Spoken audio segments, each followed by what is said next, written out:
ये बजट 100 साल की भयंकर आपदा के 100 साल की विकास का नया विश्वास लेकर आया है।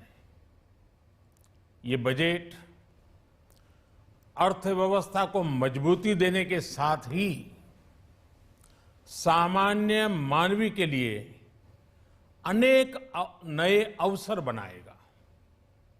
ये बजट मोर इंफ्रास्ट्रक्चर, मोर इन्वेस्टमेंट, मोर ग्रोथ और मोर जॉब्स की नई संभावनाओं से भरा हुआ है। और एक नया क्षेत्र और खुला है और वो है ग्रीन जॉब्स का। ये बजट तत्कालीन आवश्यकताओं का भी समाधान करता है और देश के युवाओं के उज्जवल भविष्य को भी सुनिश्चित करता है। ये पिछले कुछ घंटों से देख रहा हूं जिस प्रकार से इस बजट का हर क्षेत्र में स्वागत हुआ है। सामान्य मानवी की जो सकारात्मक प्रतिक्रिया आई है उसने जनता जनार्दन की सेवा का हमारा उत्साह अनेक गुना बढ़ा दिया है। जीवन के हर क्षेत्र में आधुनिकता आए, टेक्नोलॉजी आए, जैसे किसान ड्रोन हो, वंदे भारत ट्रेन हो, डिजिटल करेंसी हो, बैंकिंग के क्षेत्र में डिजिटल यूनिट्स हो, 5G सर्विसेज का रोल आउट हो, नेशनल हेल्थ के लिए डिजिटल इकोसिस्टम हो। इनका लाभ हमारे युवा, हमारे मध्यम वर्ग, गरीब, दलित, पिछड़े, ये सभी वर्गों को मिलेगा।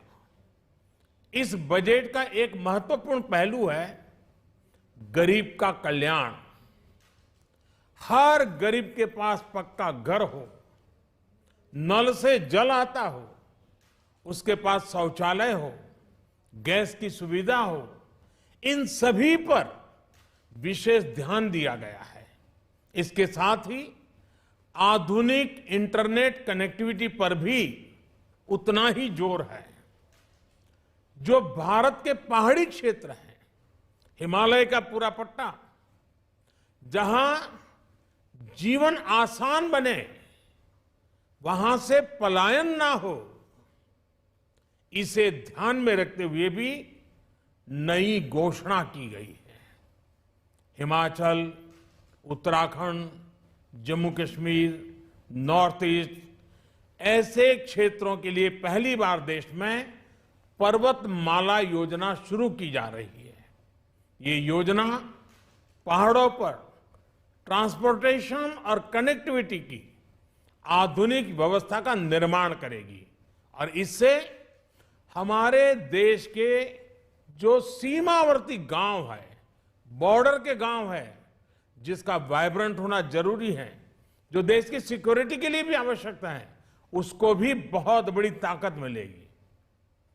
भारत के कोटि कोटि जनों की आस्था मां गंगा की सफाई के साथ साथ किसानों के कल्याण के लिए एक महत्वपूर्ण कदम उठाया गया है।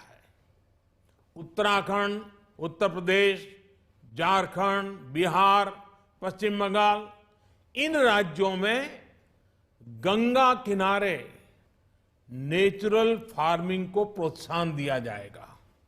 इससे मां गंगा की सफाई का जो अभियान है, उसमें मां गंगा को केमिकल मुक्त करने में भी बहुत बड़ी मदद मिलेगी। बजट के प्रावधान यह सुनिश्चित करने वाले हैं कि कृषि लाभप्रद हो, इसमें नए अवसर हो, नए एग्रीकल्चर स्टार्टअप्स को प्रोत्साहन देने के लिए विशेष फंड हो या फिर फूड प्रोसेसिंग उद्योग के लिए नया पैकेज। इससे किसानों की आय बढ़ाने में बहुत मदद मिलेगी। एमएसपी खरीद के माध्यम से किसानों के खाते में 2.25 लाख करोड़ रुपए से भी ज्यादा सीधे ट्रांसफर किए जा रहे हैं। कोरोना काल में एमएसएमई यानी हमारे छोटे उद्योगों की मदद और उनकी सुरक्षा के लिए देश ने लगातार अनेक निर्णय लिए थे, अनेक प्रकार की मदद पहुंचाई थी। इस बजट में क्रेडिट गारंटी में रिकॉर्ड वृद्धि के साथ ही कई नई योजनाओं का ऐलान किया गया है।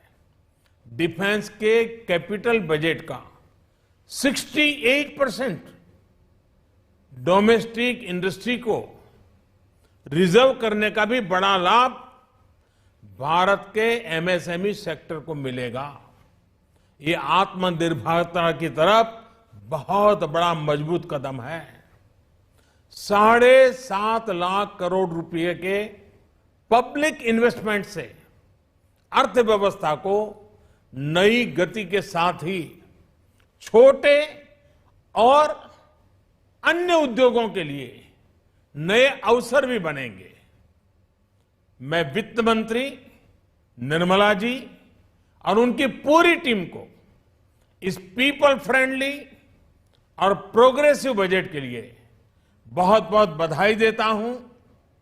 कल भारतीय जनता पार्टी ने मुझे सुबह 11 बजे बजट और आत्मनिर्भर भारत विषय पर बात करने के लिए निमंत्रित किया है।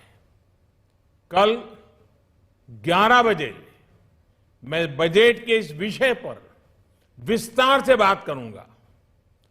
आज इतना काफी है। बहुत बहुत धन्यवाद।